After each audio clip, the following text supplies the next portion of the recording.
এই দুনিয়াতে প্রতিটা মানুষের জীবন তাদের মাথাতে আঁকা লাল দাগের উপরে নির্ভর করে। কারণ এই দুনিয়াতে যেই মানুষের মাথায় শুধুমাত্র একটি দাগ থাকে সে সব থেকে ধনী হয়, আর যেই মানুষের মাথায় তিনটি দাগ থাকে সে সব থেকে গরিব হয়। এই বাচ্চাটা তিনটি দাগ নিয়ে জন্মগ্রহণ করেছিল।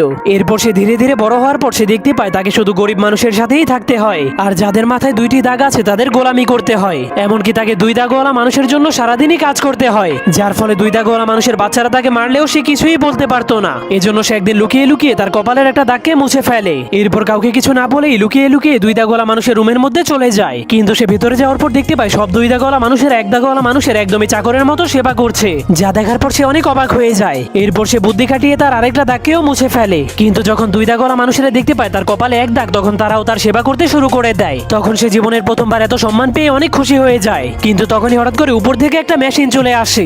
এরপর সকল এক দাগওয়ালা মানুষদেরকে টেনে টেনে উপরে নিয়ে যায়। এরপর সেই মেশিন তাদের মাংসগুলোকে কেটে কেটে তিন দাগওয়ালা মানুষদেরকে খাওয়ার জন্য